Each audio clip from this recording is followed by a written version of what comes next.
Symposium.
Oh, sorry. Yes, this is the harm, the supply and demand outside. Oh, the matter they build it.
Koe konga mahu ingataha ni Polokalama. Aia te tau lava tānoa ki ngai whai ki mo ngai whakaukau.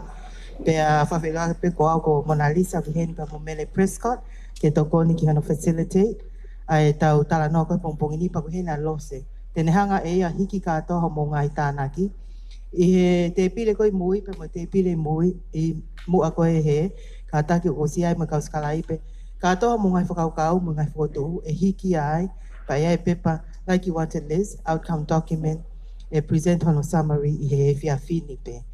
Aia ko whikonga maho I ngai ni, and we have time from now until 12:30.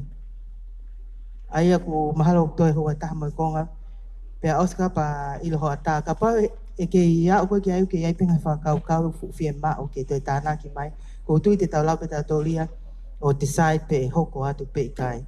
Ka te u kai ki toi whaloholoa, kai tuku atu, fia ko hiu mea fuki hene kātinari, mo e whafafonga whalea lea, pe mo tolu kotoa, ka pau pe e te iaha mea te molawa tāna ki mai, e lelei au pito ia ka ko ki tau tolu o tau whate fito e tau tala noa tau tolu I he holoki koe ni o e USCA po koe harm reduction.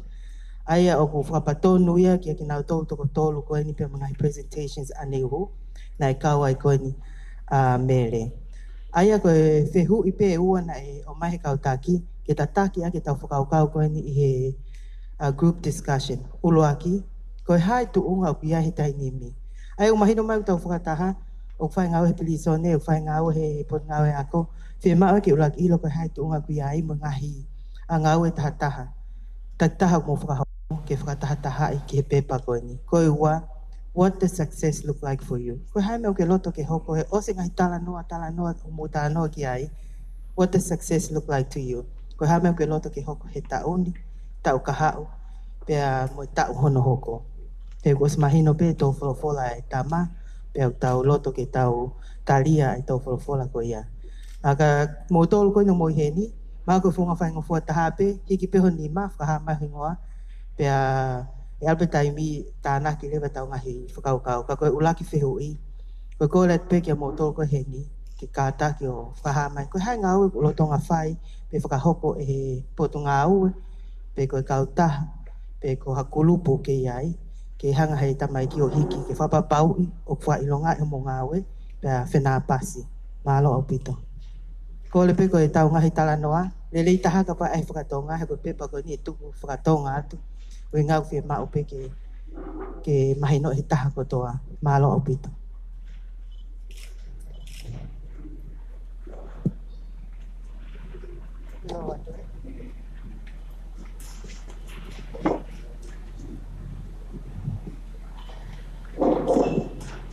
Before I continue, I would like to introduce myself. Ko ki ngau la tu le wa. Le mai me vai ko hiwa. Ko ka ngau ka ki programa Dare to Dream. It's an NGO. E au rotonga whakare re kau ti pota. There's 5 of us, the founding fathers. Mo toko nimu. O koe mau poate. Ka maga tata fasi. Leveni, Katrina, neta to Prescott, rest in peace. Ko ma programa ko ni ke toko nge kau toko nge the deportees as well as vulnerable youth. There's no other explanation or continue on. We're all doing a great job, but the one thing is, can we work together and come along with a solution to solve the problem? Sorry. Dare to Dream is all about rehabilitation, deportees. We did so many years in prison. We're looking forward to come back home. We've been stigmatized. And the only thing we're going to do is go back to our regular lifestyle, selling dope, smoking. Why? Because that's the stigmatized we get. When we arrive here, there's no love shown. For example, me, myself, I did all my 20s in prison.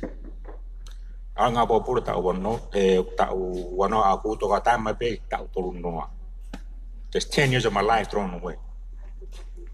So what I want to do now is give back to the community and give back to our youth here in Tonga. I know how it's like to smoke ice. I know how it is. It's a demon, it's a devil you fight within yourself. If we don't look at it at another perspective, as in fighting it in the spiritual war, we're not going to get nowhere. We need to hold hand in hand and fight this war spiritually. Because the ice itself is a demon. Now, Whakamataha Poate, about 2 years ago, 2 to 3 years ago, in the launch of Malu'i NGO, Wharf. If we don't do nothing within 2 to 3 years' time, look where we at now. This from 2019, 2021. Where we at now? Tonga's worse than what it was in 2018. So I'm telling you guys, and I'm asking you guys, if we don't do nothing within the next 2 years, it's gonna be worse than what it is today. Trust me, it's heading that way if we don't do nothing. We got the solution. So hopefully we can work together. Get the whakapopo wake, hold hand in hand and do what's right. The whakapeke Tupou raki. O tua mo tonga ko hoptofi. Our kids now and our youth now, they have lack of respect to the elderly folks.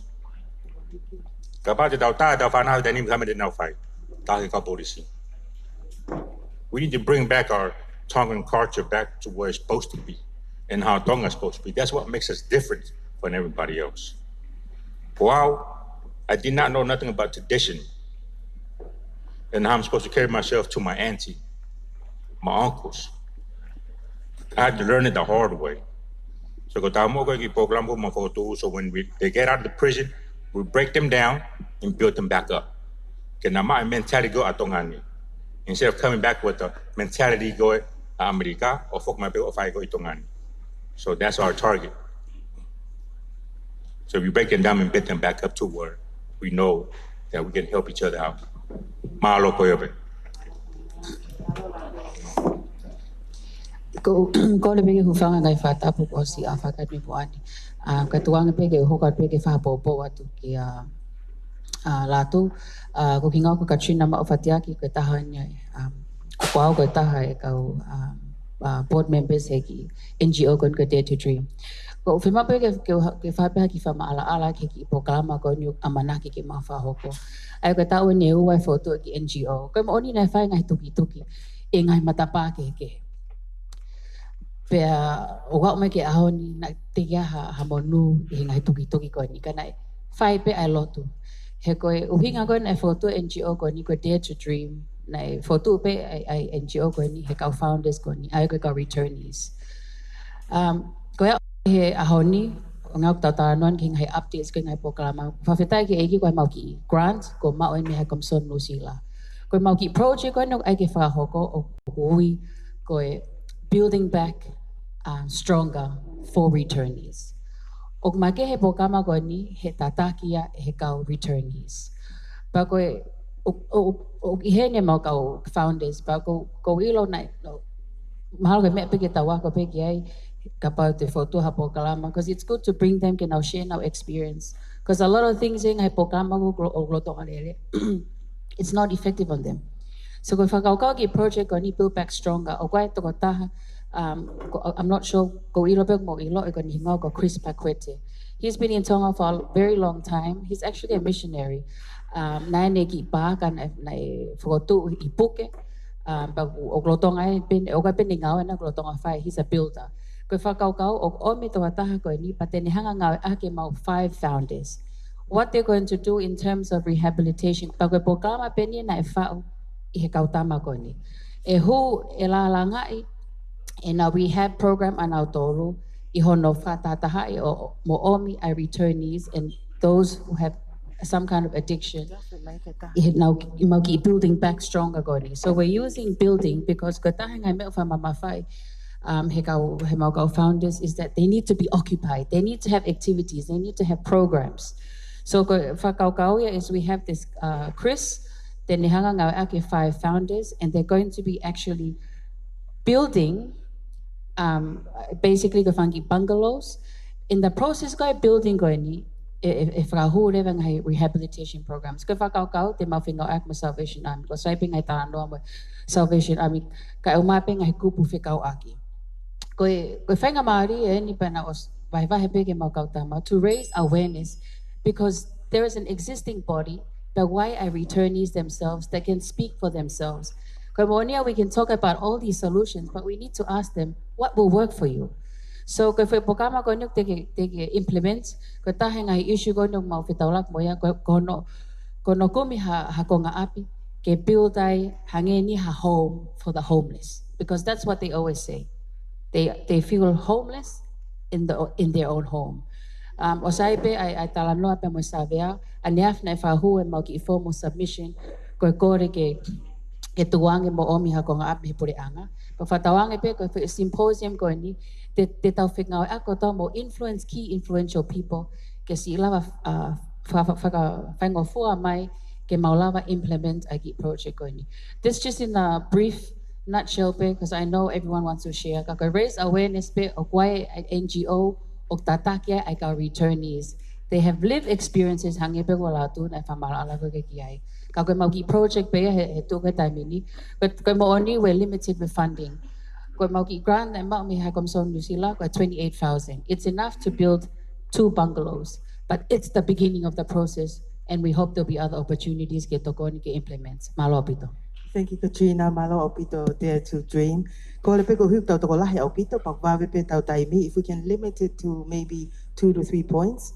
2 to 3 minutes. So just think of your key point and then put it through Kataki. I think Aki is ready to, Lady Lucian. Malo. Malo opito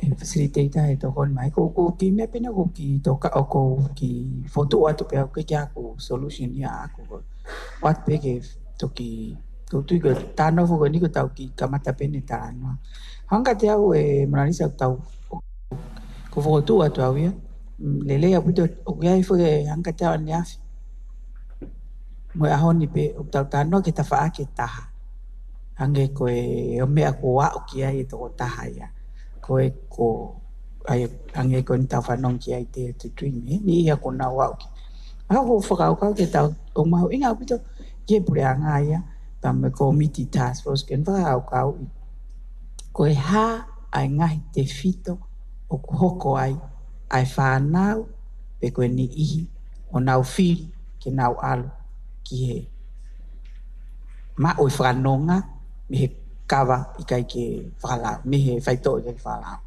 ai ka na smia pe ke ka tinari ko family ai ko kito ta ko he family o ko family o ka ke siasi o ka ke he ako o ka ke community ki net ko foi netia o ne hanga o Malu'i ko hange pe ko ma to ya ko mahino pe ka ma to ko fa na ko o ko palo pare ma pe sete hiwa noa pe lahiang o ka me ngai family o palpare ai ko uhinga palpare ma pe ma vai alwe pe ke na ma vai falao ka alwe fefine ya tori pia ya ngai palpare ko ha ai se niti pe ko support o tau oange ke maluange neti ko ya he tau ilo pe ko taimini o ke heia me ko hiri o kulah yang ai ko ki fe hui pe aku ya ke mo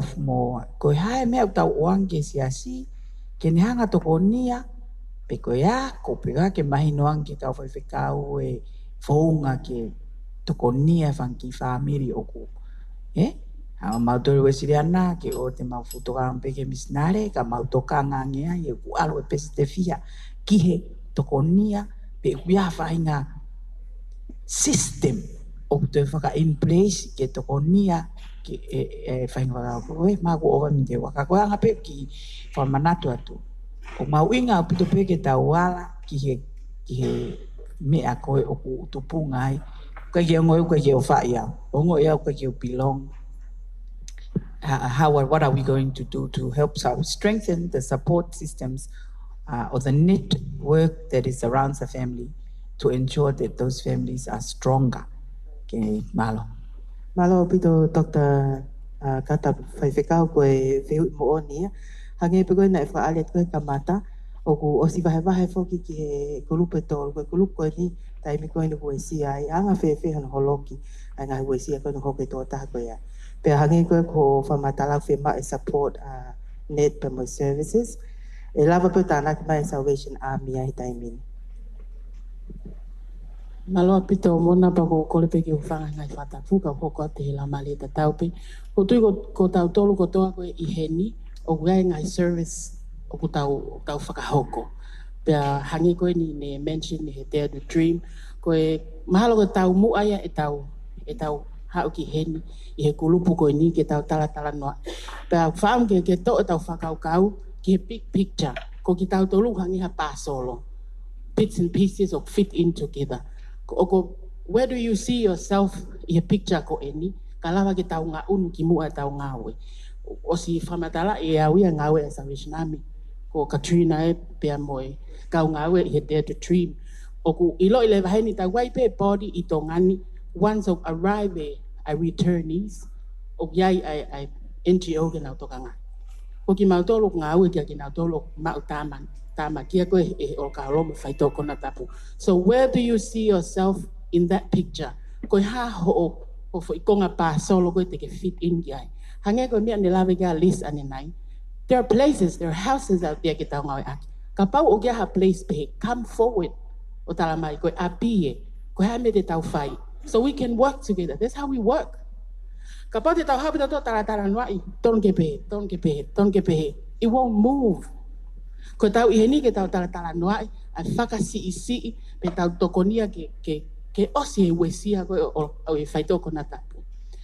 Where do you see yourself I e foi picture ko ia? That's what we want.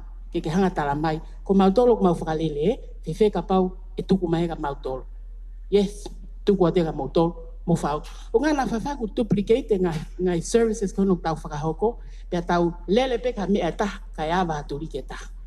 Ko kole pe ke tau sionge ke picture koe. Nala.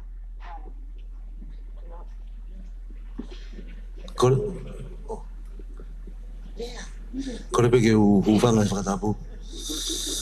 Ka tā moe whenga mari ko ni ke hange koe whehui ke intro t-shirt pe ai ki ngawe ko whakafofonga I mai. Ko winga ko lopeti tu fui koe kou ko usea ki kosilio tau Tupou a Tonga Tapunima. Ai ko ki tau Tupou ko ni o ku ai ko Tonga Tapunima kolo tahano pe koe mau ki kosilio toko ua pe me kolo ai koe tamasi pe mo tahine. Ai koe whakafofonga ai kolo tahano ko ni ai koe mau ki kosilio koe whai toko tolua no katoa. O ai pe mo ki kulupunga au ai nai whakatutu nai whau ai kosilio ko ni e whakafofonga pe o Tonga Tapunima ka o mai. Pure polo seki he rich to reef. Ai koe whakatau mua ke engage my youth. Nga he nai kai ke na whatoka ngai he ngahi ko saude sina e whai ki Tonga Tapunima nai kai ke kau a youth ia i ngahi whakatahanga. Ngahi kosirio ko ngahi whakatahanga ko na whai ke ngahi kolo pe koe pene peheo no whakatu ai ki kosirio ko ni. Pea mo whakatau mua ki pe koe youth engagement ki he community action. Neo koe nei whatu ai ki kosirio ko ni uinga koe vai pea mo coastal areas a hi fōk tū lawe mo fua pito. Ai nau mauanga vai pia mo e nau ngahi matawhanga. Ka i whau kone ko sirio ko ni pia nei toi whakatokanga I pia ai whemau ke whakaivia tau Tupou nga ko kawen he iwi lahi moni te nau lawa o whakahoko anga I community actions. Ka I hono whakawhelawe I mai pia mo e kawenga koni koe o e Fono koe ni kau maa ai kulupu niko tau kau ki ai ke harm reduction. Ai koe tu tānoa peke ngahi polo kalama ko osi whakatu osi whakahoko e kosirio ko ni. Ai koe ngahi polo kalama training pepe mo awareness ki he youth. Ai nei whakahoko pe training ke ngā environment mo mea pehe ka koe I he whepoelo e tau ni nei whaia apply ke ki fund ai Tonga Justice. Koe ki proseki pe koe Tonga Justice Sector Support Program.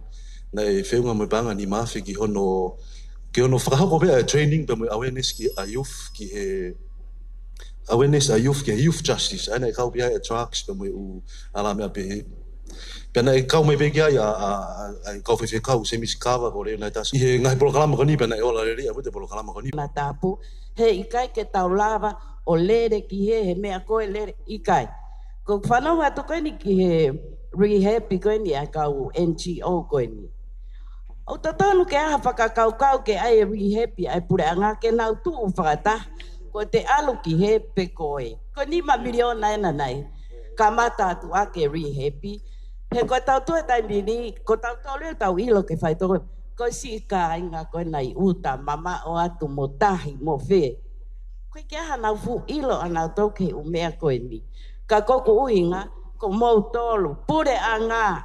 Nau Mo mea e pe ko kakai puleanga o kula e na nga we malo e ana tai me na to ke fai o mea ko ni ke Faito'o Konatapu. Tau fia ma uhani I no fotaha ki he Faito'o Konatapu malo. Malo, malo makai mali.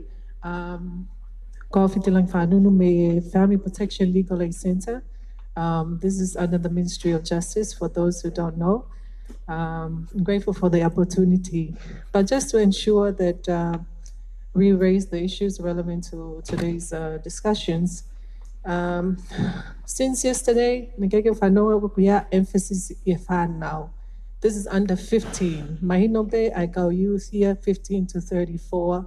But there's not much emphasis on the children below 15. And I put it out there. We know at the moment, child protection policy at Tonga. Dr. Sione had mentioned the impact of drugs on young children, the impact of drugs on domestic violence. So we focus on the adults, the youth, now under 15s. There is no policy in Tonga for the protection of children. There's no facility. We provide, along with WCC, TNCWC, and other services, Moka Policy, we are running out of ideas how to help the children who have been neglected. Dr. Aho has raised this issue about children who have been neglected. When you say neglect, medically neglected, physically neglected, because the parents or the caregivers are busy or because they use drugs or alcohol and all sorts of things. So I put out there, we need to focus on children below 15. There needs to be a child protection policy, a facility to accommodate children.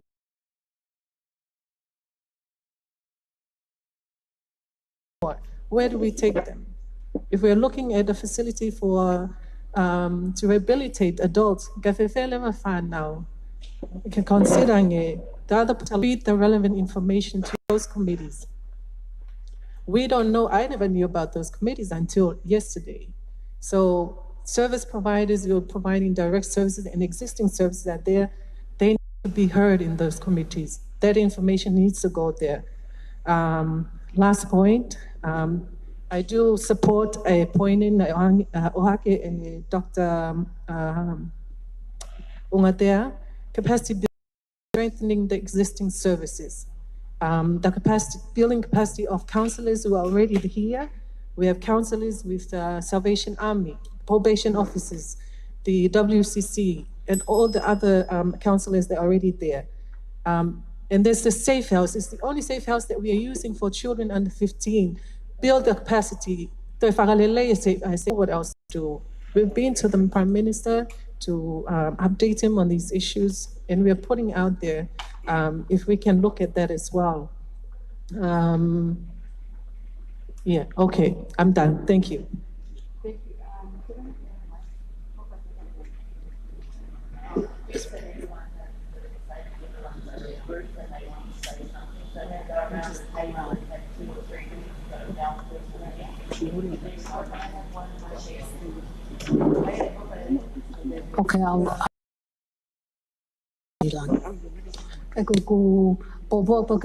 Okay, so I'm with SPC, Human Rights Social Development in Tonga. I'm the country focal officer.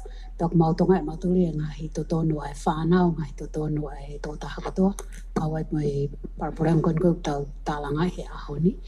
Ko yanga be ku wakaya akuia ko lahe ai ko services ke he ko whakahoko. Services whai he ngahi wa koe ke nao whakapureanga. Dak te ai pifuk moi pureanga. Ko ki 2 cents pe ak tāna ki ai. Ko hiko fuivi ko oi pureanga. If we're going to do prevention and awareness, get all the schools to put it in their curriculum. Ke mahu inga tatau pe ako ki he Faito'o Konatapu mo na wako I fika mo historia. And that can come as early as primary school. Ko hike na ilo what it looks like, ko hana ununua COVID. Ko hike tau pe na wako ki he health. Ko ua pe ki whakotua atu, ke toi te ang he pot ngai mo ui ke lahiang e nau kau mental health workers. Ko talbe me dokta ma pa puloka me nefe ke si lone voice crying in he ta whakoia. Pe mo i ngahi ta whakon ko nau lava kon me tu ata e whapure anga whakalere nau whanki i kautaha. Ko he ka ngahi me whi ok nau whi mau. Te sanga pati nau tu ngai wha. Ko ia be malo. Malo pito e leni. Ko tui o kuia i tuala he tau tolu tatau e whakaukau. Ko mea pe ko kore atu. Ko tau tala noa ka ni ki tau whe mahino aki. Ko ne toki kamata ni hatala noa peheni.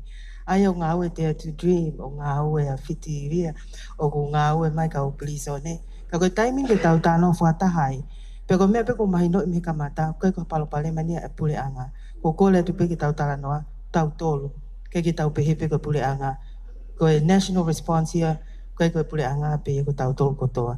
So that's why your responses are important. But please just take note. We've just started together on this journey, and it's together, not just government, not just NGOs, but together, kataki. Tau hoko atu ki osipeko ia pa kuhene tau whafonga me tau Tupou. Ia ki whafonga pe me he office pare mea, po hiwa, sian mawhire o mai hene. Mai he maako e Village and Community Development Unit a office pare mea. Koe ki nia tupe ke loko kau whai, ko hi te si ofoki o si mau e ngahi institutions ke ko siasi ko pure anga fa puta pa uia ho ngai formal setting pe uia pa mo ngai NGOs ko ki concern pe uia e to lai ta ki na do ko na fai ko ne tila ko ne na ona to le ngai informal sectors o ko ki na ho na ke lo tu sa pa te ko ki na do ya ko na do luia e ngai lo ki ako e fai ka e wa ko ni fa pe ngai ako e ke fai. How do we deal with them? People on the streets, people who hut or make makeshift houses. O nau whakakengi holo ai i ngahi kolo, whakakina holo ai. O koe kau lowness ki nau tolu i he society. O mawinga ke tau address ki nau tolu, e nau o nofo whakakulupu holo i ngahi kolo. Tau koe ke nau mai nau tō ke nau kau he tau ngahi mea whakasiasi. Koe hui ke lawe atu ki ai ngahi ako naki whakalotu. Pe te nau te whoki ke ngahi institutions whakaako. Pe te nau whanongo he mitia mo re ti o. Nau mo ue nau tolon whakaukau. Mau pe ko hai te o mau. Ko ha ko ki customer hoko. Ke whakalahi ai tuwha mo tiriwa atu ki ai ngahi mea koe o mau ai mo ui mo whamiri. O te tonu ki tau ti kakapa atu e tau whakaukau ke ngai poin pe ko raise malo. Malo apito e po oi pahangi pe ko whamatala he kamata ko ki tau tolu, tau focus, tau tolu ka ataki he harm reduction. So in relation to your point, it's very important. Pe wanga fe tau wa ki ai ko toi tuka pe ka mo tolu o mo ngau he tawhaaki ko ni. You have the answers within you and you can share it with us. It's important that we are clear about concrete solutions. Ko hafu fonga ai ko eke mai e po oi. Ko hale fonga. If you know it, you can share it and we can put it in a document. This document is what people will refer to as the way forward. So very important that we hear from our youth rep, Malo. In the Pacific in victimology. Ako ke wako ne aka wesia. Pako whele atu ko sio whanongo mo mea mo focus mo tolo he establishments, mo trainings, mo mea ko ya. Ka ko whele atu he whahai ko o policies. And oku mo onia eleni ko e human rights. Ko kau drug users ko no nau hau ko no osmai ko ni oku ia e nau to tonu a nau tolo. Ke nau mo ui mo tau social services ko oku ai. Ke tau hanga o whingai ke tau to'o ngau e ake ai u language ko ni anga stigmatize ki nau tolu he koe mea e kok toi mea e nau atamai i he harm ko tau ngau e ake mea ko drug abusers, ko addicts, ko junkies he o lea ko ya ke tau whingai ke tau hanga to pa te ufoki lewa ki he ke kulea ko ane nai o ai eke ko a whaiwhehu i koe pe o kuiai ha tau lau ki tau hanga o Malu'i aki ai kakai ko ni koe te drug abusers ke owa te nau ili fia he nau tā o lipo ti ha taha o watausi ka pau kane friend na ngau e aki Pea ova tausia ne friend. Heke ke ne whelo te ke ha tā ko le tokoni pe tāli pōtia ko ne ilo e ia e alofo kia ki pili sone. Ai koe whakamamanahi koe mea koe a o kuia koe Good Samaritan laws. Pa ko kola peke ka o whao pe ake nau sio ke ta whaaki koe ake he koe tau mua koe harm reduction. Ta whengai ke whakasisi ai ngahi wesia koe a. Pa ko hoko pe koe taha e ka pau tau whenga ke liliu ai wesia koe a. Ke tau sio mua ke tau policies. Mo ai ke restricted possession me mea. Yes, that's true. Ka pau tau whemau e ka wesia to come back into society. We encourage positive change in their lives. Ensure now that there is actually a policy in place that would protect them. And some alternative approaches now I prevent we do prevention and then we do the care and treatment programs and also look into their entry into treatments. Duplication of work, awareness here. Data. Of course, you will do everything. Data and stuff like that. Pa koia pe malo. Malo o pito ku baho inga me na ke whamatala mai ki ai hange koe lao koe no mahonga hiki ha wakai e policy. Koe tahanga hitala no koe ne mai koe ki mua. Ayok mahino mai koe taim koe no ku mai ai Faito'o ta whakalao koe supply whia mau ke nau ta ofi. Koe whia mau koe holoki koe ni ai nau whia mau koe demand reduction. E awan koe tau tolu he harm reduction. Ia tala no alahi about humanizing it. Now that there are, because that person you're talking about is somebody's brother, is somebody's sister.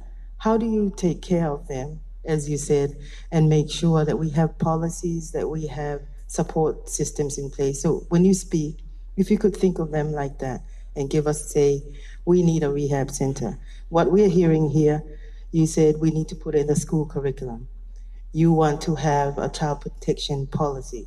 You want a Good Samaritan law. So those are the kind of inputs we're looking for. Thank you.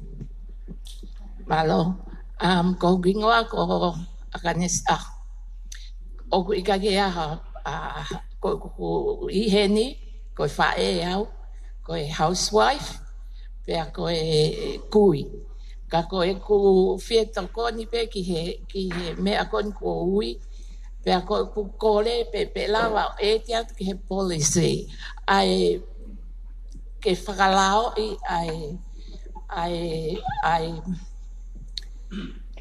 ai family group conference ke nau hanga o whauha for i recommendation e lava o atu ke whare hopo ke whai hano toko nii ko ilo ka kato he whakamahau ai nature ai family o ku hau me ai mo strength mo weakness o family ko ia ko ha me te nau lava o whau as a mother o ko ilo lele e ku whanau ko ilo ko whankasing mo nau ngahi whakotu u family ko hai mea e malawa ke feel belong ai toko taha ko ni ki he society o kui ai. Pea ki he kau sias, ki he siasi, o ko kore ke kau whai kau, o ataho nau ngahi hall, mo nau ngahi space, o nau ngahi whare o tu, he ku whaitu ko toa pe ko village, o ku hange ko lau kau palangia o take a whole village to raise a child. Pea ko tui whapapau, ka pau o koe totahu ne ilo lelea apart from my husband and my family, ko ku whaiwhekau. Pea ko whaiwhekau, ko tau hisipi, ko iau ne tau hi au pa ne sipi au. Pea he kai toi ilo lahi ami ha toi kolo, i he whaiwhekau ki au mo tupu anga mo family ko hau me ai. Pea ko tui whapapau ka pau e ala mai ngahi siasi o whotua nau social services i ho nau ngahi village. Pea toki hau lewa e NGO mo government o mai ngahi skill ko to tonu ke nau wako oi. Ke nau wako ke toko niofi ai ke family ko ia. Pea ka hoko lewa ha hau ha nau taha o mau he drugs, pe o atu ki he o whai ha konfelenisi whakawhamiri, pe omi mo e whai whekau mo ngahi taki he kolo, he ko uhi, ko nau tau te nau ilo lahi ki he mea e ngā aue ki whamiri koe ni. Pa tau whakahu ki he whare hopo, ke o mai ai tu uni whakataha mo recommendation o atu, he family group conference. Pea ko tui, ko i whela vei ai se asimo tau tolu ke mao ai how way forward. Malo. Malo au pito pea tanak whaafofa au pito ia. Ko tui ko uhinga u tau iheni ai he ahoni, uheni te se kau takilotu.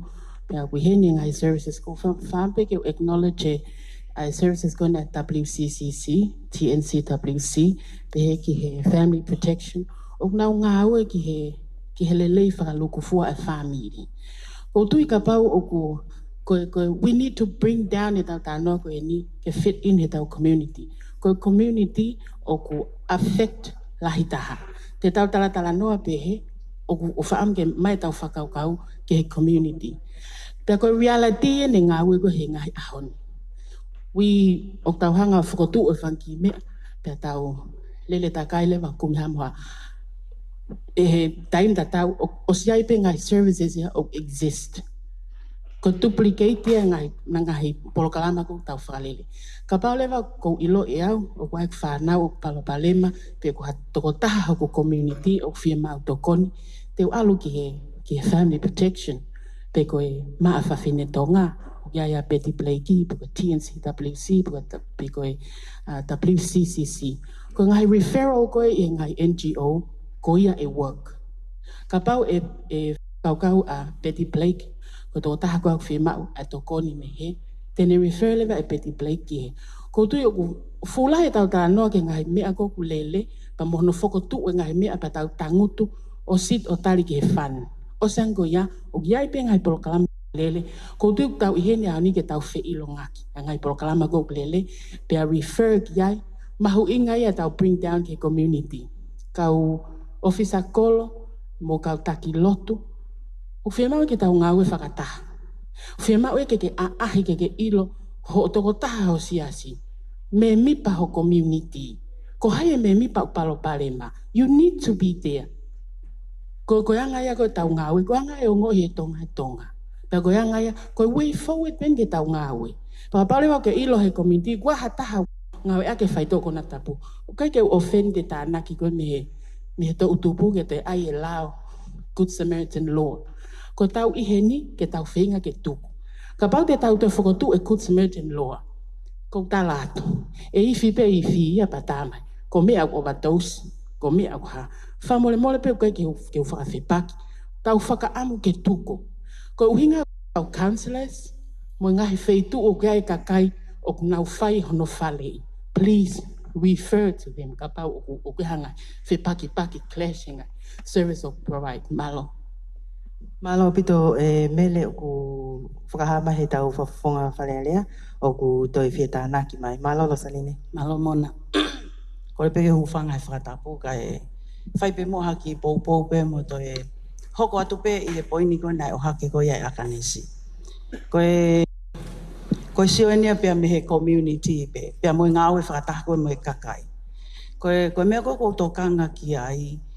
Ko ngahi palopalema ko ni ko o hake ko ni ka ko fe family.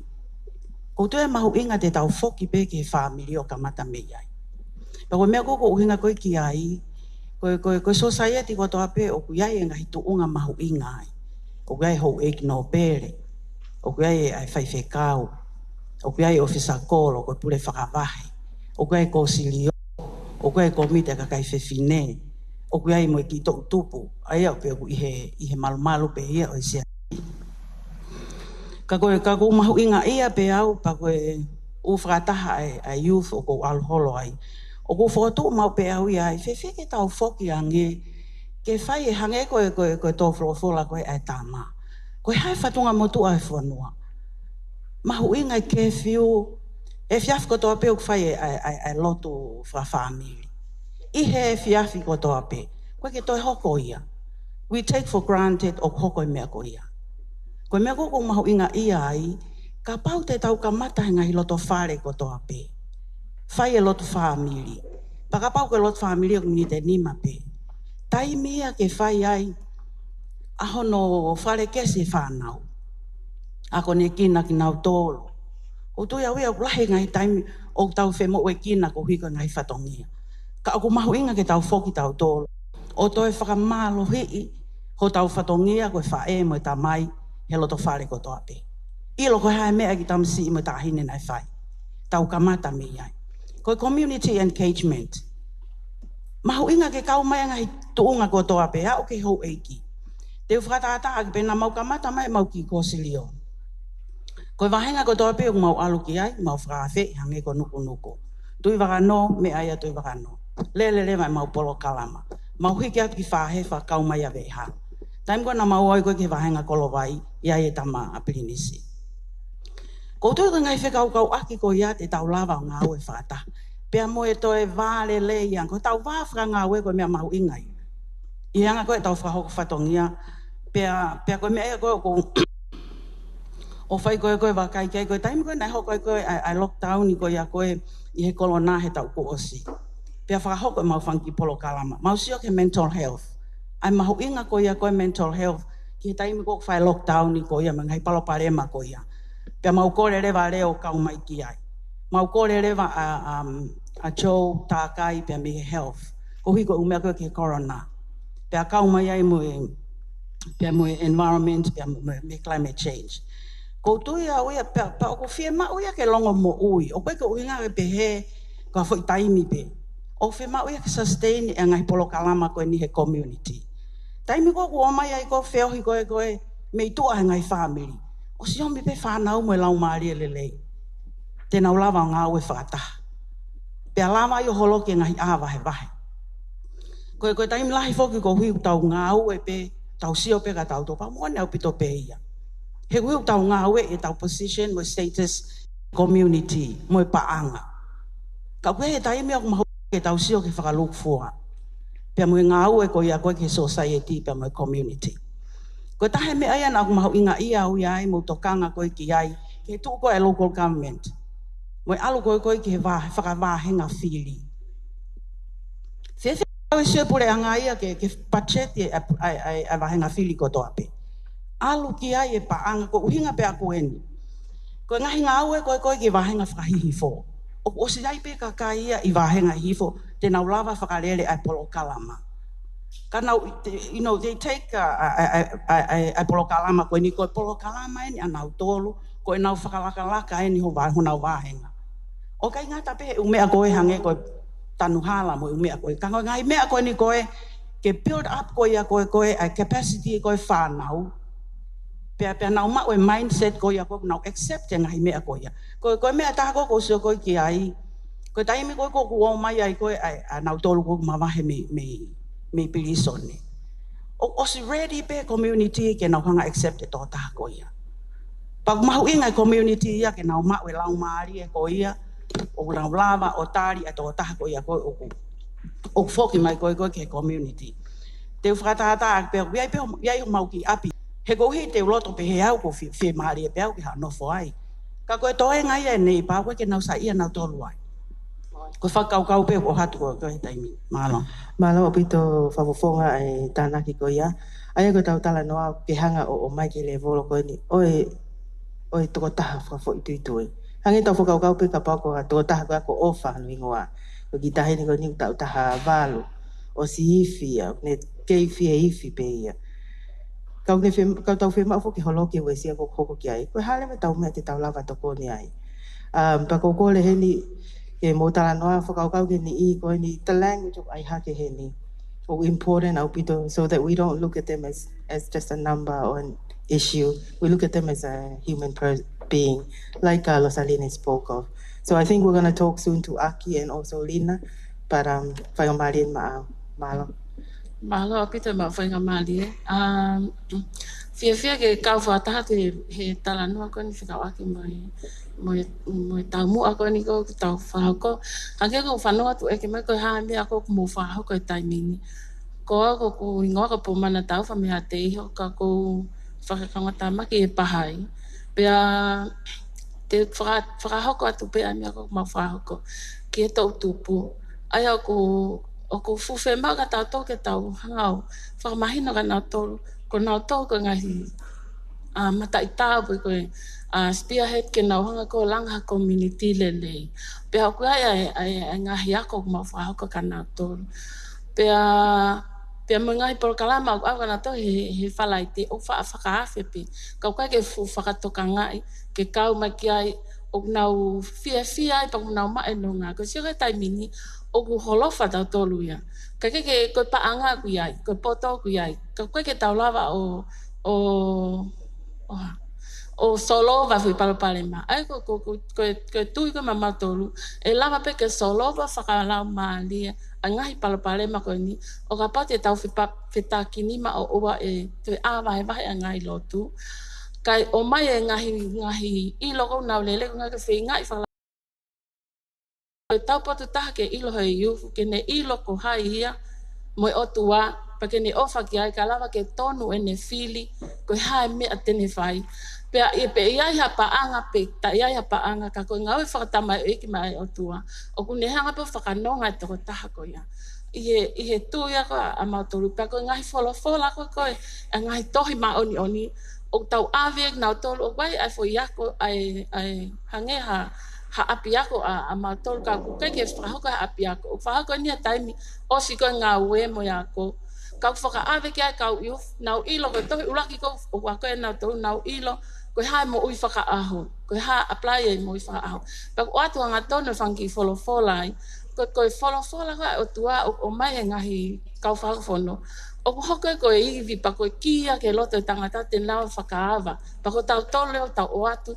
Koe whangai whakatawhenga hawa ki tau tuka nato. Pag mau awe na tau ke tohi uruaki koe ni. O tāno e ko ngai tolu ka nao tolu. Ai anga mahu inga e nao mo ui. Mo anga e nao mo ui whakaaho. Pea koe konga noa, koe mahu inga koe lotu kana tō. Koe hae meu nau whaia lotu, koe nau ofa atatape ke otua, mo me nau whenga o whatama eki. Te nau lawa ai o, koe konga lawa ai o whakafoki nau tōru, ki lawa o whasisi pe solo, ai tu unga koni kou tau whakaut kai. Hange koe ko whanot ke he whamatalafo ke tau ngai community.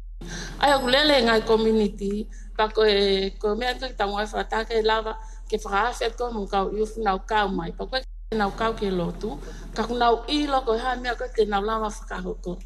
Pea tau tānoa pe kau iufu, ka koe ki tō umahu inga o pito i lalo i kau iufu, koe tō teu talawo. Koe ki tau hongo fulu ke tau taha wha, koe taimea ko nau whili ai, koe hae mea te nau whai. Pa ka pai te nau sio ke kau iufu, o nau whai ha mea au lelei, te nau sio ke ai he, au whainga taa pito. Ka kuhange o mau sio mau toko ki tōni tau tāpalasia. Ka pate nau aka nau ki whakaukau lelei ke tau hanga tō o ia o vahe ai. O tahang longo, ke kau ai. He? Ko mau tolu mau tāno ai blalahi longo koe. Ka koe ki tō tahe koe ni o pi ai atamai lelei po whakakolele ke ni whakahu mai ki loto. O ku hoko lelei ai ngai haka koe ni wao whitohia tahaua. Koe tohi tahauan mai taimini. Koe mau inga koe o family. He? Ana tula ko ia. Pea i tau te talawo o ku tohia taha, tolu e taimini. Ko a koe nau tolu, ko koe tāna ki atupe na aonga ki ngai, mea kong tau whilelea ake. Ko ia pe malo. Malo o pito o ku mahu inga e mea kono ke tala noa ki ai, pa koutui o ku poupou lele e ki he ngau e koni o ku whakahoko mai koe whitirangi. So ko aonga tau tānoa pe he ni mahau to tonu ke mo whakataha. He kutokanga mo whitirangi ki he kulupu ta tau.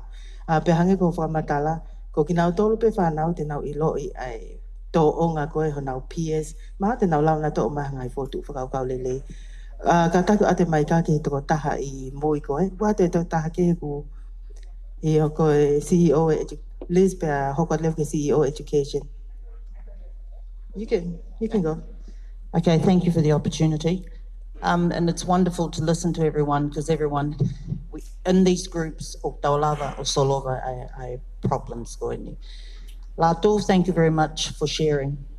That took a lot of courage to say what you said. 3 years ago, I was asked to be a speaker at the prison in New Zealand at Pukikoi because a lot of our youth from 18 to 28 were all in there and they had heard that I had done work with mentoring of young guys in particular from 18 to 28.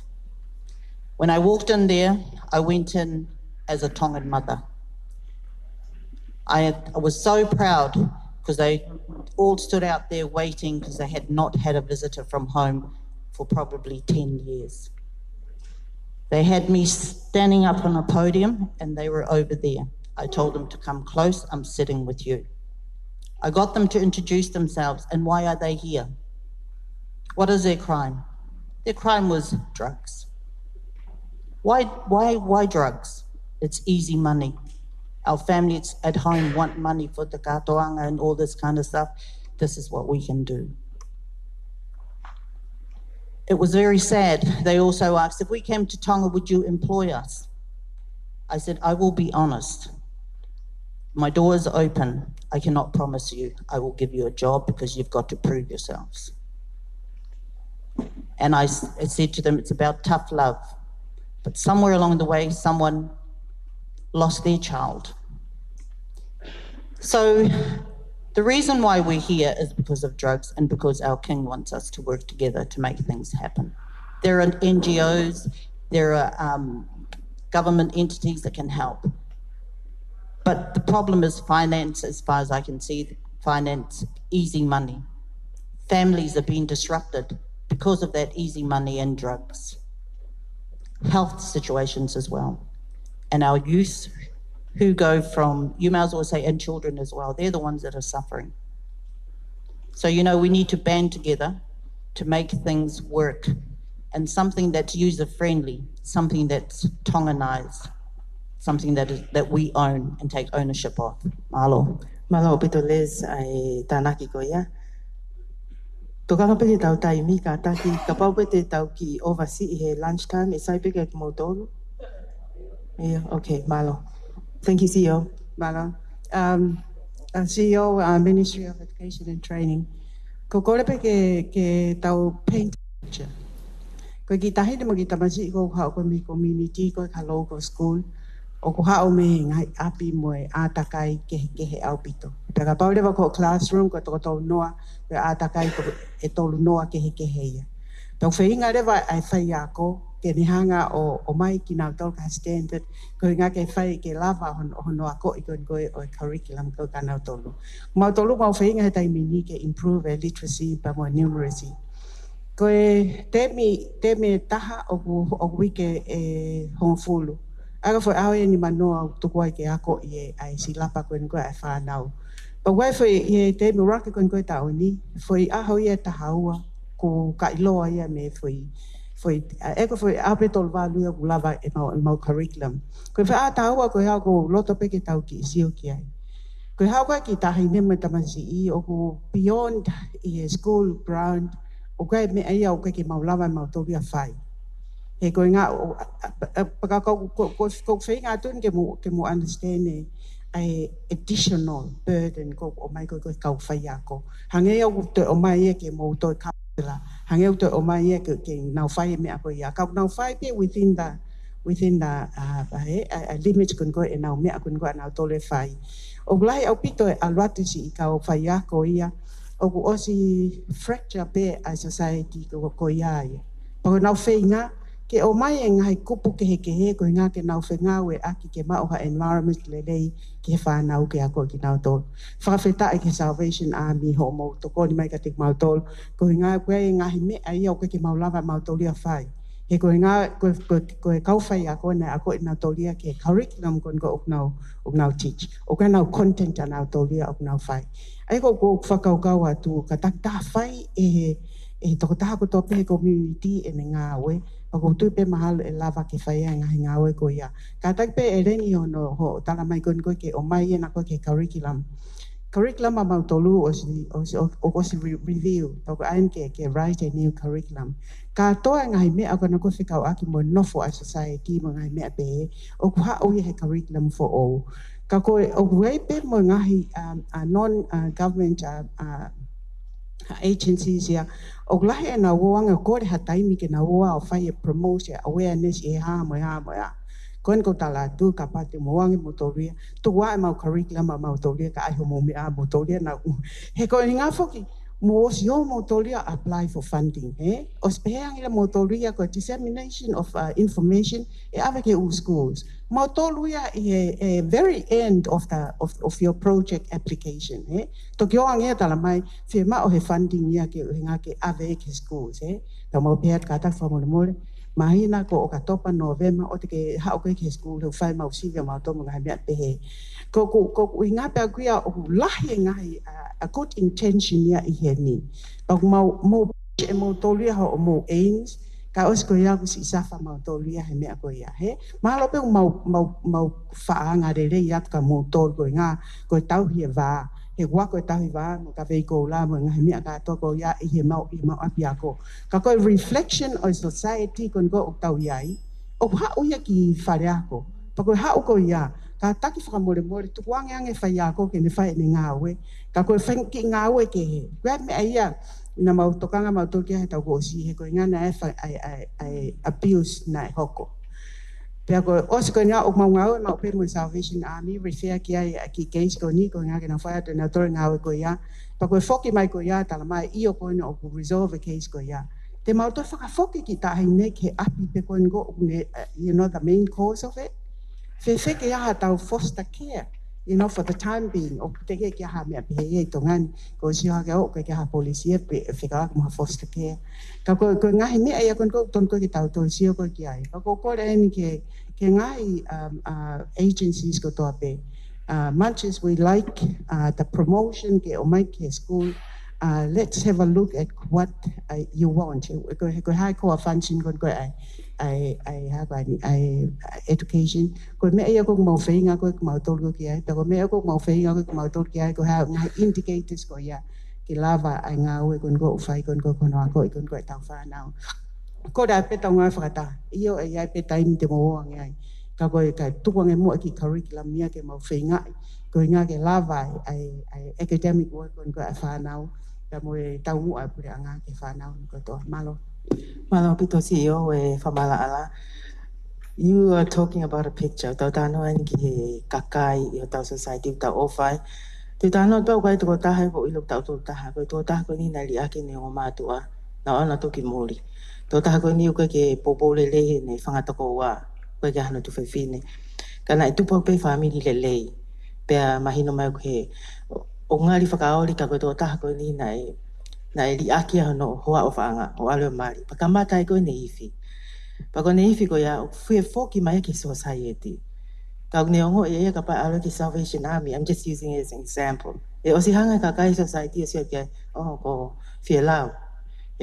Palo pale mai tō taha koe ia. O whi aleo tāno ki whai whekau ka ku maa ia. How are we as an army here going to support that person? What's the one thing you can do to reduce it? Pea koe pano familia ana upet ki ai. Whaka piko tō taha koe nā koe o kuiwi. Koe tō taha koe au kai mau familia mato moia. So I think Aki, we can lead into it, but how do we reduce the harm? Labeling them, using the right language, all those ideas are coming through. But we gotta humanize it because it's actually like Liz said, these are people that we love and they're part of our society. Aki Malo. Hello, my name's Felpaki Hamala, and I come from, or I represent DPRT, Determined People Return to Tonga, similar to Dare to Dreams. You add the E and the O in that acronym, and it's everyone. So what it comes down to is that I think what we're missing in this whole dialogue is that the beginning of the problem comes from home or starts at home. We're missing the values that should be taught at home. And so if we miss that problem, then that's where Salvation Army, that's where the police come in.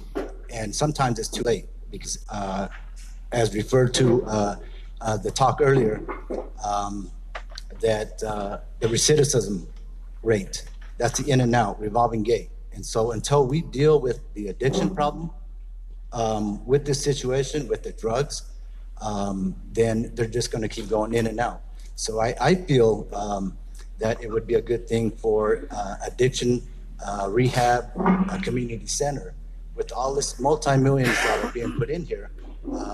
that would be somewhat of a solution for the youth. And Liz, you touched on it yesterday. Our program works with sports, and we do American basketball and football. Right now, we have 4 kids that were able to get scholarships, and 2 of them are playing on TV. And one of them plays for USC, one of the biggest Pac-12 schools in America. That's with the mentoring that we do with the youth. So if we can, be a part of this to make changes in the education, we'd love to come in and to help out. Again, we want to change the perspective of society of the guys that come in, the deports. Some of us have businesses. Some of us, want to make changes as a whole to the community that we're all one. We're Tongan. We're here in Tonga, and we want to help out. And so that's the whole thing. And if we can work together as a community to get a resolution of this epidemic, to try to slow it down, because we will probably never be able to stop it. It's about the money, okay? But we can try to reduce it. And I feel that education is one thing. Addiction is the other way. Because if we can deal with the addiction, we can change the cognitive restructuring of the mind. So the way you think, okay, if we can get to that point, and the way we change, the way you think, the way you act, it'll keep people from going in and out of this justice system. That's going to cost us. So if we build prisons, we're going to fill them. But if we work on rehabilitation, then we can work on the person's mind to make changes in society. And then we can all get along. And so thank you for your time.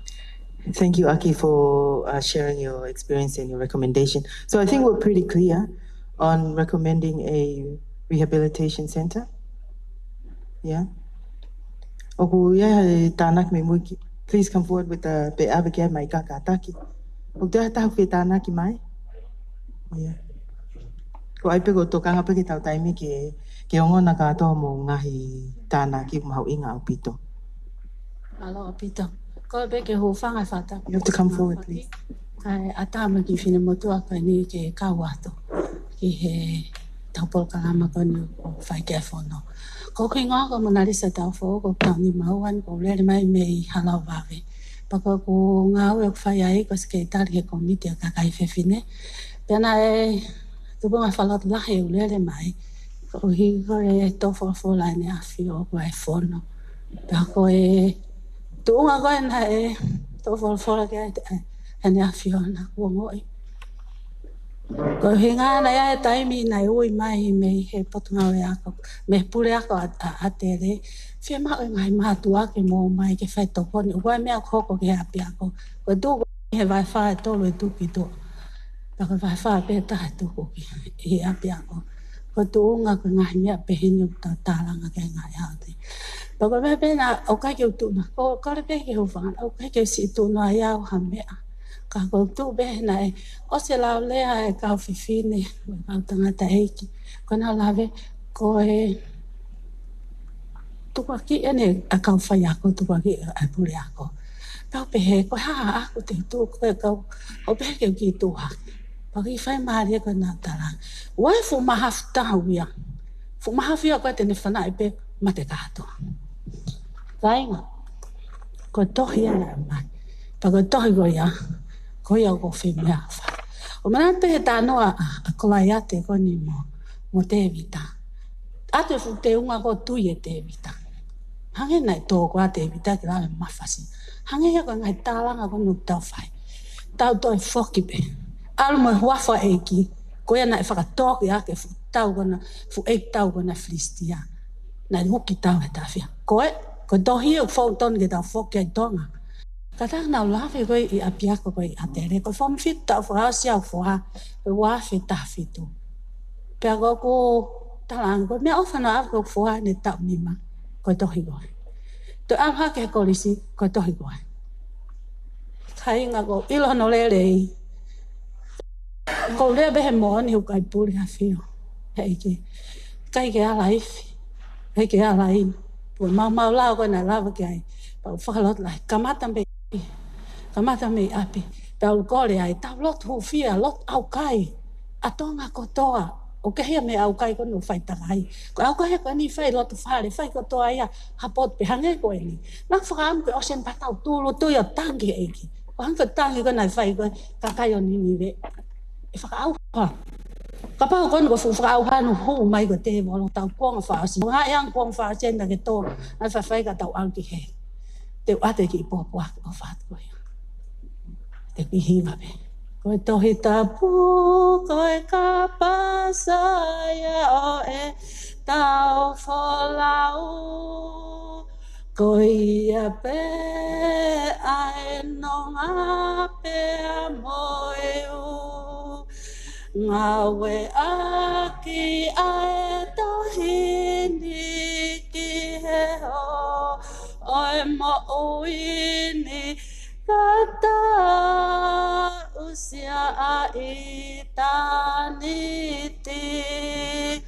ya lama koe mon a pita taimi o kuala e ki te koe be moau make Tonga whamalo ati ka taklot ko toa i Tonga mo kakai ko toa Tonga tau tūhaka me tau whanau awike eki anga mea ofa te tontaha e lohi aki koe ngahi mea ofa kuonga koe ni. Kau ofa di kau Faito'o Konatapu foki mai. Foki be. Tau foki be he mea ofa. Ko o fola e ki te fufu. Fufu e fola o e fufu e mea kehe. He pā mea koe mea kehe. Fufu e fola kanihanga. Au mai mea kotoa pe hoko he tau whurua. Whawhetai eiki, malo ho ala mai ki Tonga, malo ho ala mai ki he kakai o Maui heni, o kai puri ke a whiota. A tangi ko hiko tau tangata e hoko mai. Hei kai ke maulawa, koe mea tau na almo te vita koia, ho hua whaelawa ke holoki aki. La mai eiki ki a te au, malo eiki ho ala mai. Ngā iau ke utama'au ala mai ko ipe me aku o ma'u puke atu pe aho o tohi tapu whanau koe fufu anga i wholofola tau Tupou o Tonga whakama'ai homo wai hala whoki e ngai saame. Ko ia ia ko homo maruanga. O whaat. Malo o pito ko whamawhana o pito wahe whae ko ni pa ko tui ko uhinga e ko ku. O ki hene tau kau taki lotu i kai ngata pei whaleni. Kau nau lotua mai whenga ko ni. Keke lawa e he pule anga. He keke lawa e he tau Tupou ta ta whema o pile tau tu whakataha whamaunga ki he tamahewani. O kai ai tō tahe mui e ko tokanga peki tau taimi. Ospeko ia, wai whainga maari e ki a Elda Kupu ko Betty Blake. Pea tau whaka osile ke kātinari. Malo. Io, malo apu te mo whaka maari. Ingoa mau sarala, me au whistau Tupou Tonga. Tupou mua ke u whawhonga iat koe timi teo ke ama. O tui koe timen ke pu nau ngā au e lahi au pito ki he drug awareness e ngai ako. Maha ko e whika koko mau ko te au Tupou awareness me e ua peki wawa. Kau e mo Tonga Tapun. Ai koe u kau e por ngā au e. Koe tim ko ni nei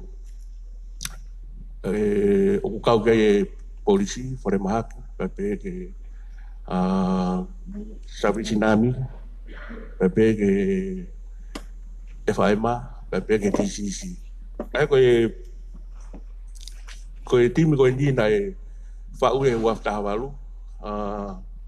Pepe he makatunga pia he sio e kau tangata koe ni, nei taka miskawa. I he lahi ai kulutua koe nononga ke Faito'o Konatapu.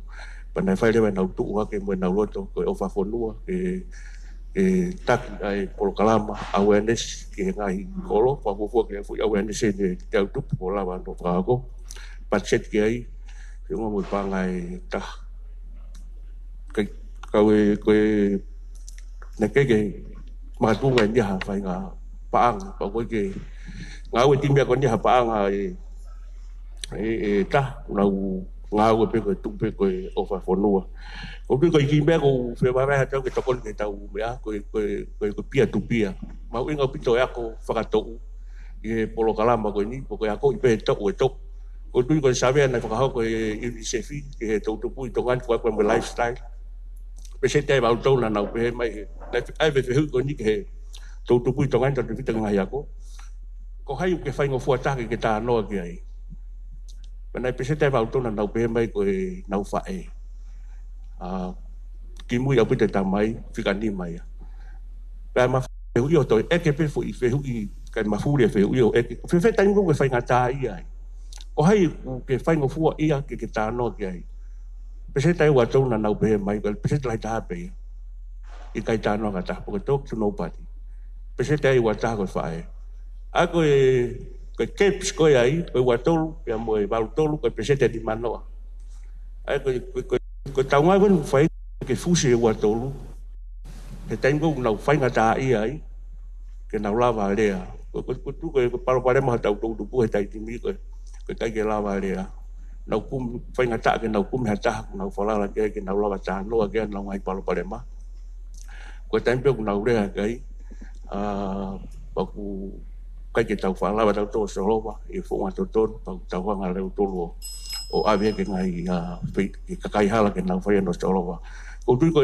ki tokonia pia ke ham ki taxi ni pia tu pia education Malo opito ai o mai nga hifika maho inga ko ke lava tataki ai fonga ko te tauhanga ai o fe paki ai ta au ko ni university tau fonua office ka ta ku ai pe ai to ta si fe tanak mai hen ki mo ai hokot ka el ta kupu Kako talano kon ki hatu taha ko ke lava whanongo me a mahu inga ia. Malo. Ko le u whangai watapu. Ata mo ke pai pa ki toko na te tabako ni. Ko me u tokang ki ai e te lava nai ke Fono Fakafonua. Ua ki. A ke uhinga ko ni. O ku toko lahange kakai hai kolo unau ilo tuaksi. Ko kolo ko to pe no si il na to komea o geti ko uga foto ko de malo Malo opito o ku mahu inga opito mena kita naki mai pe hangi ko tau talano ko mata ku hiki ka to mo ngai whakau kau he ni mahino mai fu fe ma o ikina to ko sia hapo po lele me hona family me he office ko lo pule whakawahe community pe a o pe ngai tu nga la la ya ni ko kamata pe me api I ku whanonga koe ni e o se ni e o ate ngai poi ni koe ni na kuia hata haku tō loto ke whakau homo hingoa mo mo ngai kau taha ki ai mana tu I koe ni tene hanga tataki koe ai pe mape I atu ai hala whanonga koe ke kahau hangi ko whamatala o ku ilo he ni ihe ngai kolo ai palo palema kau mahalo koe ke nau I he ni ka koe uhinga tau whakataha pe he ni ke oska tau solo koe hai ngai way forward pe tau hoko atu lewa heko kamata pe ni. Lina na ke fie tanaki. Kata ke ave ke mai ka lina pe oska pe ora kupu. Sai pena tau se alea ko tau taimi ku tau ki go into our lunch time fu maho inga ai ka venga. Tau ki tanaki. Malo to kita. Malo. Ki mite tahabe. Popo pe ke foto ake ko ki kaureka. I fare ma ke taimi go asiange palo parema.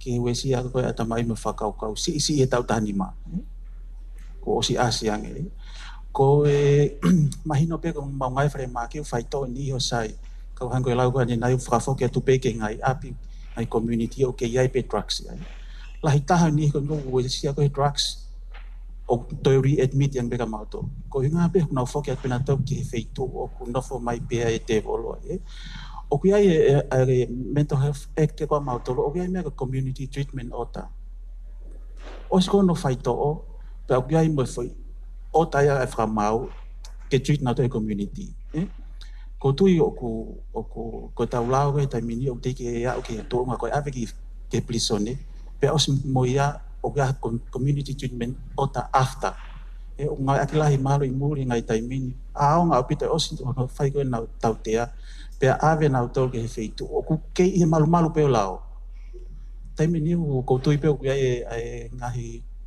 hia ngau e pe foi I waha taimi patuangi na toi community.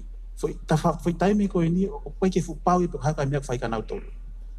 Ka pa e whamalohi ko e taimi ni te taulawa te Faito'o ki nau tolu. Malo ko ia pe malo.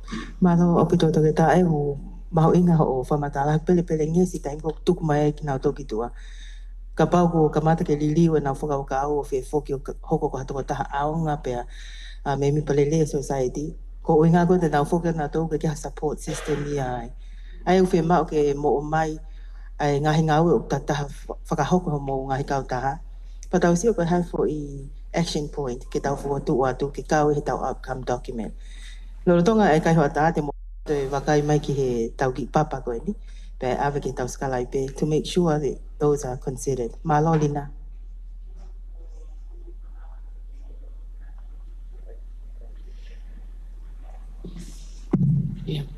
Whaapapa pe ke karnali pe ka te mautolo ko tau heni ko kau taki ko toa tau tolo ke ngai te whaaki o tau hei. Ka ko au me he ta whaaki pe koe e mitia ko toi whakaunga pe. Ko wano ta whanei whai e forum pe na ke neu na ke futokolahi. Toi forum pe heni nei whai wano ta hiwa mea ta tau pe nei o hake. Ka ko tau si ofa ko hea way forward. Ko hea me ke ua hoko pe tau tātano. He ka pau nei ngā ue fo I wano ta whaamu wano ta hiwa I te wuki e whono koe ni. Ka koe uhinga koe whehui. Ko hea mea nei whai me he wano ta hawha o ha oe ke wano ta hiwa. Ko hea mea ko nei whai he wano ta hiwa o ha me koe ke wano wa taha. Ko ngā ka paki ke whaha mea e te tau toi hen pe wano a wowa. Ko wano a wa wha. Ai ko foto pe heni ko o whakulupu mai foi mea tolu. Whewhe ke iaha ki foi kulupu. E tau ki ta whaaki koe ni, ke ne hanga mui e ngai mea koe na kou tohi. O si heni ko toi ngai ta whaaki ia, ai koe kulupu koe ni, e taim ta tau whi mau ke iaha komsoni, ke ne hanga tātana. Ni ihi au koe ke nau, mati koe ni o koe task force, ka ku o si ai nau ngāwe anau tolu. Alu ki tua ki he tau taha. Ko uhinga, he koe ni koe ngai sen tāna, te nau whaka, ko wa aipe ki I whatata koe ni. Whiua tonga ni ke kaha me tali ko sipoti. Ne fotu ai ko sili o sipoti. Ompe mahina e o ke whaia haki teu teu. Ko heme nei hoke. Ko fo I whekau ko nei o mai. Po ate sipoti. Pau ke mai me tali lahi. Nei mau. E ko fo I whekau ko tau tolu tā ofi. Ko hae mea ko te tau alu ko ki ai. Ka ko fotu ai ko si heni penga hisi no ia. Kono whamau po pe ngai ngau ko ni. Pea whai hono mui I pea li po ate pe ko komiti pe ko hau awe ko ki ai. O si fulahe ngau e ko whahi pule anga. Ko nau tole ko whakaibia pe. Whie mau e ni ko ni ko nau ungau ni ko whakahoko. Malo. Malo o pito e lina pea koutu I oku ke hanga peo whakamai. Ai ngahi mea oku whakaukau ki ai kakai. I he lahi koe ne ngahi tala noa. Ka kumahino whoki koe wawhitaha walu. Nai tōwhoro whala ai tama. O hoko mai le vai ngahi tūtuni ngā ue wawhitaha iwa. Koe tau ko o si hange koe whamatala nai o mai nai ki toka ngā nge mahalo ke COVID. Ka ku whamalo at ko hui koe aho ni hange ko whamatala ku. Ai kau taki ngahi kupu whikau aki. Pako tui he kahau koe whotu leleo ki hanga o mai ke wakai ki ai pule anga. Kai whia mau peki ngau whataha pule anga pe mo ngahi kupu whikau aki. Koe palo pale ma koni mawhatu tuki. Pea whiwhia ko uhi o ko wala mai whoki ngahi kupu whikau aki. Kau ai kau taki lotu. Pea koe whenga maari hen kia elra kupu. Nei kau whukia I hono tataki tau ngahi tālanga aho ni. O koe ai tokoni tene hanga wahe mai. Malo elra kupu. Malo apito, o whatulo atu pe, ka ko whikau ate he tālaki whakaukau. O si lawe mai ka tari nei a mea nei ke o whakalawe tau ki ai. Ko inga ku tau o se whemahino aki ni ko e rito polpore mai e auri ki lalo ki he community, o family. Ko whiwha manato pe auia ki he tau whailonga I koe family, u koe me whanau, mana o hake pe ia, me whanau no fo hati pe. Koe api ngahi wito o koe ki nau wha malawa o pure mo toka ngā lele e whanau. Koe ni si no fo hiri at pe whakatai mo, ko at pe ki hako e moni te ke tōna ki pe, na uona tolo sa pati ko nau kai whito. Pei mai ni si takatakai halo pe hala pure anga, ko nau tolo, to tolu pe ke whailonga I nau tolo koe family pe. O na afe tau tō kanga, ki ni ihi o unofo kakato pe he api he ko ui e whakata mahi ngena was mei nau to ka ko ni ihi o nau kawai nei kau e tō wholofola ia i he a koi whai he i te anga e tau nofo whatunga motua e anga e tau nofo a whonua pau mau ingai ko iwi lahi ia e hao mi ai ko tokanga pe hanga me kona e nai mai ke a Katarina ko tau network ka koe ni e tau ngā au e mahu inga koe koe whanonga ka loa he osi mai ai ni koe ko hil me palpale baka e tāna mai pe koe tau whampu alpeo holo o au ka te imko osi o fuwhia maulai a pito hono mui mui i ona tau hangi koe mea koe nei lau nake Katarina ha sino tene whama apopo mea koe ni ka pau tau alu ke family e fiha i tonga ni katoa i e community e fiha te maa apopo hono mui mui o kuiai e ngahi whaunga he family ai kakai nau whai koe hono wako i e koe counselling o koe ki nau maa na tole tau kei koe ia ko lahi e ngahi kulupu counselling ko lawe bea e ses katolika ue na ngahi ako lelei e lawa ke iai ha whainga community training kia ki nau tolu i hanga no whai counselling hi ngai mea koe ni tau te whito ke hindi ihi o tau pehe koe wito koe kui o no whamai whanau o ngahi kupu ko tu la venga ngo fua te na fufe ma ngai to koni ko ia e ko tu i ka pa e pehe e ma opo e tau ko tau gonu tau fenge langa ke o to e ha o e filio kapa mai ki lotu pe tau to tana ke tu leva me ai i tau nga uno tu pe tau wako pe ka mata pe pe tau lava he tai ni mi hango tau fola ale viafika ki office colony pe mai masi ko spea ko ko ni o ko ilo te bauteo whalerei e mautoka ngai koe ke whiu awa he tahawa ki he nima. Lau moni au pito. Tau to'o e mea koe te tau lawa whai he tai nimi, pa tau ngā unoi mo tānaki mai mea koe kumo mea mai ai. Malo. Malo pito e ora kupu tau wange whenga mali koe ni ki he tokon sea e komiti. Tō mua whakatapu pe ki he kārinari. Kau mai kau CEO, kau mai kau officer. Mo mo tol ko tape mo he ni i he hoatana. Ko gi kore pe ki mo fatonga yang e ko anga ta ko kalama ko ospe ko lunch pe tau fama apo ta percent mai he nga hi kulupu. Ai ko supply mo demand mo ham. Ka te usea he presentation ko ya. Pako whamalo at ke office akon he prisone. E ne whotu lere na whai, pe ke whotu ko na whai Katarina. Ka koe mea pe ke mu iloi. Na osi tō whola mai pe tu i pe au mai ne direction. Ko pau ke set up by permanent section koe ni. Aia ko ngā uere wa kia hi wawe tahapa mo e police commissioner. Ke set up for section ma wahe pe koe ni i he pot ngā ue polisi ki he ngā ue koe ni. Kono moni o sia e tau ki budget. Pe ne o vare pe ane nai u iai mo ambassador ku whaak mai ne tokoni. Pa kou whiwhia lahi ai. Ka koe te u whokotu o atuau i taim koe whai e whakamā popo anai. Pe lotonga amna ki whai e whokotu o whokotu mai ia. Nau whaamu koe konga hoko ato i ngā ue. Te tau kamata i Tonga Tapuni, kai wahe whaa Tonga Tapuni. Aia ko wahe kolo, wahe hivo, wahe loto, wahe hahake. Pe te utok tāno me komisiona plisone na alawa ke aia fo i mea ma wahe pe ki plisone.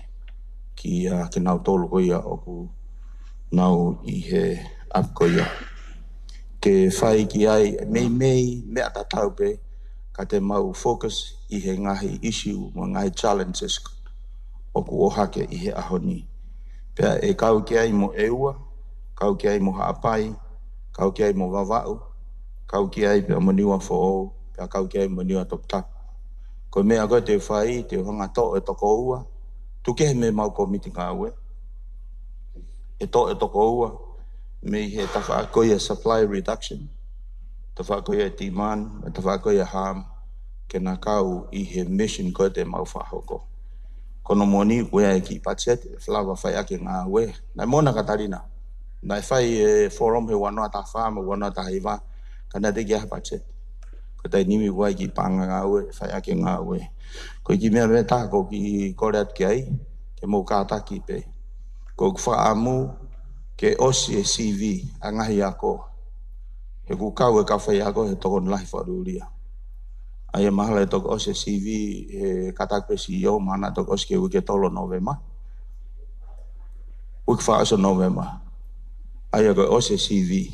Ka ki mua e osi e CV, ko whaam ke osi e whiri a tāwalo Novema. Osi koe whiri, pe hoko osi e CV, pe tau kamata rewa e tau action koe ni. Whewhe ia. Popo?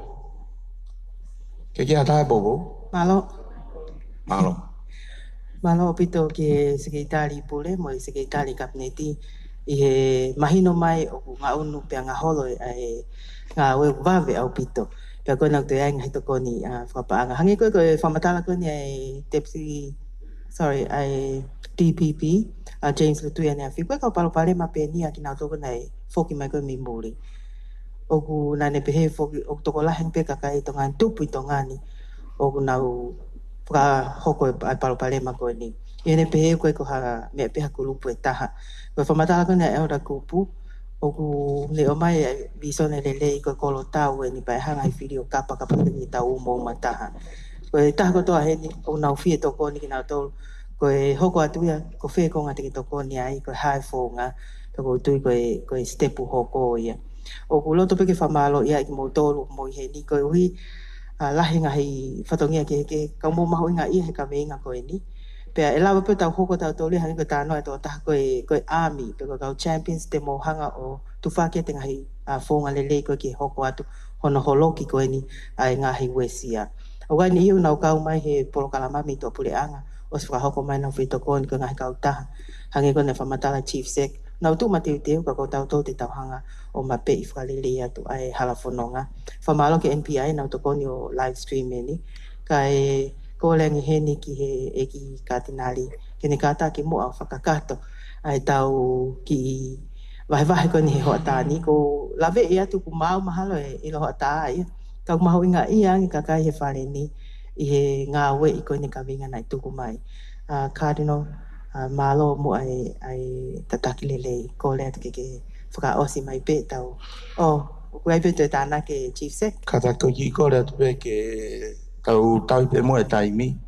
Koe lunch he taha ua tolu noa ke taha tolu noa. Koe e mona. Koe. Pe koe ngahe ku ose, suku ose mte taha nima. Ka tau kamata pe mo e taha tolu noa he ku ki lai u whataha mau kau ki ai. Pe koe kore taha, whewheke o mai pe ai afternoon tea ia toki lere pe ka tau lere i ke whai mau. Ki lai tau whemo i kina. Ko ia pe, malo. Malo e chief sec na mau o si loto taha pe matua ka mata ke kate mau lunch time kai whakahoko e tālanga mahau inga koe ni. Pea te tau toi ka mata pe tau lia on time. Koe to'o pe ni me time kai hoa tā. Malo e ki nali. Lisa, whatapu wa whaki pa ko kore whapapalahi ati ki mo taun kotoa ke. Eka i whawhakau ke to e whawhaka i ku. Mahu inga te au ke lawe kotoa ku. Whai e whakamare a neafi. Whita ke whatongia e siasi. Pea kosi o hake pe e koe whawhongi mo tole ngai. Funga waka. Ane koe ia kuto e whakamare e koe ni. Mo whiwhiai, mo whamalo atu. Uno peo o whanongo. Mahu inga o pito e. Koloa lahi ku tau hangari ringi ki loto. E hange pe koe ku tau os whanongo ki ai koe. Mahu inga pito e stage hoko. A mohanga whakamaa popo ngai koloa. Koe au sia mo tau ngahi pouturiki o tau whare tonga. Koloa mahu inga au pito. E ku whai e whaamu e whakamaa popo lelei. Ke to'o wame pe au haki ni ihi ki au sia. Kai ko whatongia ke whakamaa po e. Ko tau whanong ke ngai tapa ke ku hake mi o mō ngahi whatongia ke ngai pou e tau whare. Ia ku kawai e ngahi mata i whika mai teitang fu mahu inga o pita whokia kai whaha a tuku wholau o peisi me ngai mea mo oni. Ka ku whaambe ke te o mai pe ai ata o whamanatu kosi o hake pe. Ke tau taimta tau sio ki ha fofonga. Ko fofonga ko ni ai fai ke ta ke ti e tau tokanga. Toi o hake pe ia o tau whanong ki ai ko te. Ko ngai fofonga o e tangata puka pe sona. Whawhiawhia de whanongo maari whekina e fo inota. Ko e toko taha pe o ki tau tolo, ki tau o wha. Pe hano i kai ko e kakai e nai makehe au pita o pita fofonga ha tau eiki au whakawae tau tui kasiani. Nai tokanga au pita kakai ko kui ko peripheries, eh? They are in the outskirts, the marginalized, so to say. Kai ni ko whai ngofua ke li eki na. We are in a culture, so to say, a waste culture, culture of waste. Whakalakalaka mea no kotoa, mea mohu, productivity high. Ka tau ius wawepe, pea laku. Ka tau kumi hato e tokua, to e moa quality yange. Mentality ko ia, o hakange e to e lava peia, o hu ke kau he tau fo imi sini whapore more, whao polokalama. These peoples can be easily ignored as waste. O whewhia o pita no o mai ia ke whamanatu. Ka pau e kau i he tau sia te. Pea oa to e to'o mea e, ko te mamahe pe mi ai, ko e fofonga mo ui, ai ka kaina o whiina makehe e sisu. E whaingofua rewa e tau mama o me sia te, pea huki wawe ki tau tolo, e ngahi iwi, pa ko e whikaua e whamapo, whamalo te kau whaiwhekau, o tatangi mālohi au pito ai foi whakamanatu, ai nei ko ngatohi wholofola aki, ia ulaki pita wahe nima ves valu. Kai tui toi lau atu. Ko tau whetakai ko nio whewhimiri aki mo other power. It's an intelligent being. Mo mea i pek mo tau. Pe aku hiki tō pe whok mo ia. Because they are living much intelligent, more intelligent than us. Ko huinga pe na whekau mai o tua no alo. Ke ne tofa hala ke tau ilo ai whakataha mo ia in partnership mo eiki in the keresi. If not, he will win for sure. Because he's a principality tau ilo kai ke ulawe ke. Ko huinga to o mai pe ke tau sika is resources tau as mau. We all have in the fingertips of our fingers, the hands. It's just a matter ke tau ko whikau nei te tatangia ni nai he kau panel. He whi mau pito ke tau pa koe koe ni ke whakamāsila aki. Ai ngai fuano vai ko hingai o tau whakawae te whito koe kakai tui.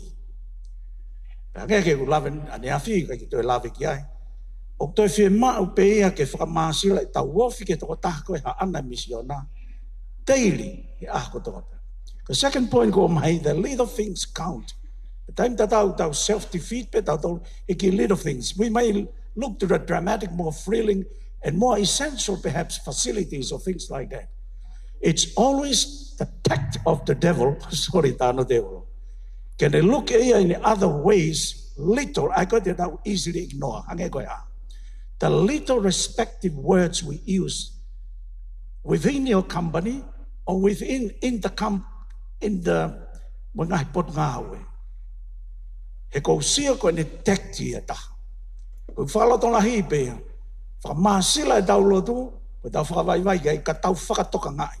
Ko foi na taka mai nai he presentation Salvation Army. O ku ki fo ki. Ra ngawe ke lot fa ma bo po fa ka brisone. A serenity prayer for whoever na ne wage. O gai foi ko ngai ke tau ilo mea te tau lahari riu, ka tau ilo mea hei kai, ka discernment fo kia, ko quality mo gifti a lau maari e. Hei kai te tau lama tato sio clearly, ka orewa ku tau ngāwe ake fuiwi ko ia.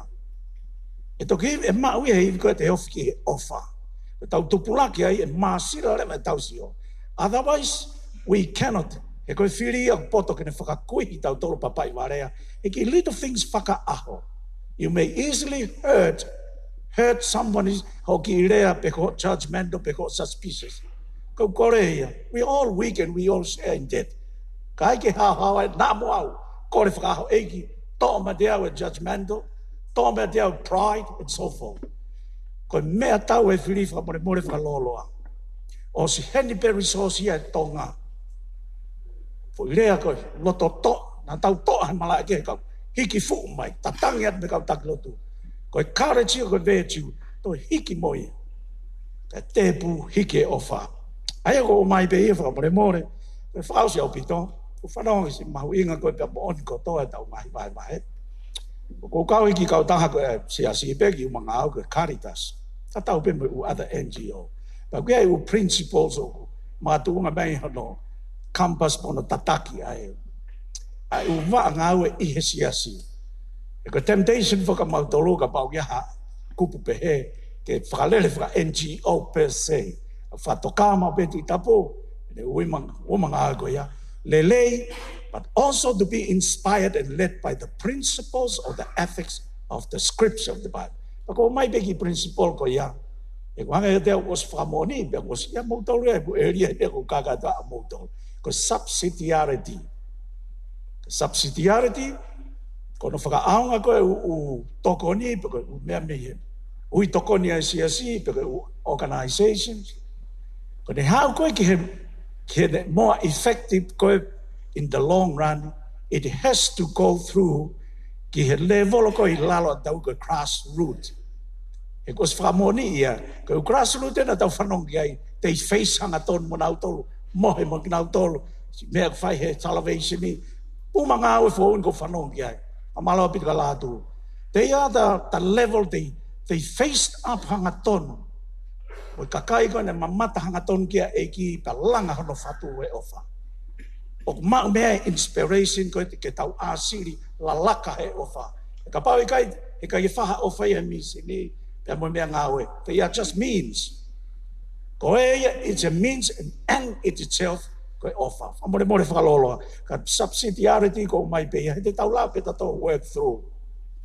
Tau whamoni pe hau pe mea ngata i olonga pa. Ka uongo mālohi mai he tau talano e hani.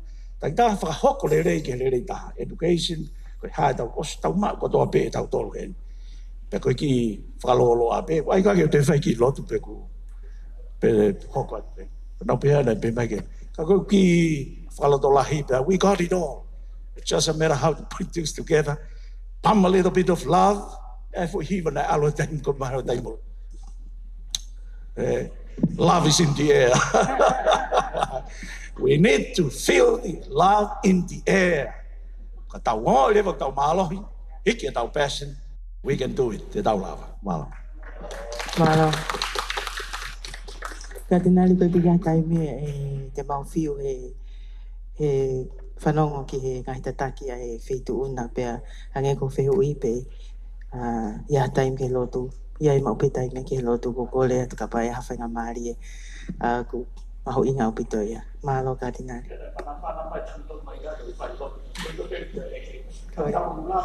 Ko ia, sai pe ia, kulelei au pito pe ia. Mahalo.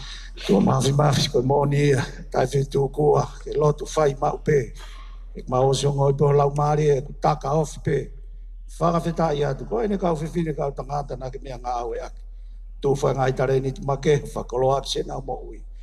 A koe ni koe ngahi, pōre ni mau, whitaulat mo iei Tonga. Mau lotu he, loto whalala. Koe a whiona na ke lāka i ho alo na ke whikau i ai au sia kotoa e tangata. I o nāne moko sia he kamata anga api o Pēteri he mā. Pe nāne lala kātu i Tupou hono sino, no lau maari, kau maano atamai. E te pūna e whakaango he api ko Nāsareti. I haonga mātua nena hoko, ko e ohi tama. Hau ne kai ko mō tolo ia mo e sipinga, kat mau tolo. O tua, kupu mau inga ni he mau Fono. Loko ai ke mau taria. Ai ngahi whainga taa ke. A ke ngai whonga e aonga pia tolonga. O tawange e ke omiha loto, oktopono, loto wanga vai. Ka mau to'o, e tari, ho mau whatongia. Whatongia, o ki mau tolo hono kotoa. I kai te mau tūhu ki hata whaaki pēta. Mau lotu e ke mau tari. Koe whatongia ki mau tolo hono kotoa pē. E ki whakaivia e pot ngau make koe ni ko whiri. Tātā naki e ngahi au sia. E nau hanga o whakamaa popo le rei. E omi ai a whaunga. E whainga fua ke hoko at ke ai no ngā wei. E whainga tā koe ni. Mau inasi ai, e hawala a mauloto. Ha hange tau mua vare. Ka whawhetai. O kei ta tangi pe lo te whare. E Wharf o Taufa'ahau Tupou whao. Ai taha e whakawai. Au whok pe ke te ko. Mau koloa pe ia I po wono. Nai ta tangi he ulak whao. E kok mau tolwen. O I lolo tonga leo ngoi haha. Hapai at kutoa ngai whiringi at. Ta taki mai e ki ho mama ka mama e ofa. Whakalanga ofa mai. Mau tūplake he ofa ka mau sio ai ki he mau lalo ta hāmari e ki na. Ko I mispe ia e a Fiona. Te mau noa re mai tāri. Ngai whaunga. Ke ave o wha ke tuha matau. Nā ke whakatupu he ngei ai a Fiona. Ko ia e mau lotu. Ke whakatu mai a lotu mau whaingi. Wa whai ta mai mai alo la maari maani. Amen. Amen. Thank you, Your Eminence. And as he said, love is in the air, God is in this house, and we all stand ready to help with our respective services. We thank you all for your participation for Malon ki moto kotoa I he ngahi vahe lelei o e hoatani. Te tau ki malolo ai I he hoatani ki half an hour, pe tau foki mai lewa o whakaha ai ola taranoa. Malo o pito.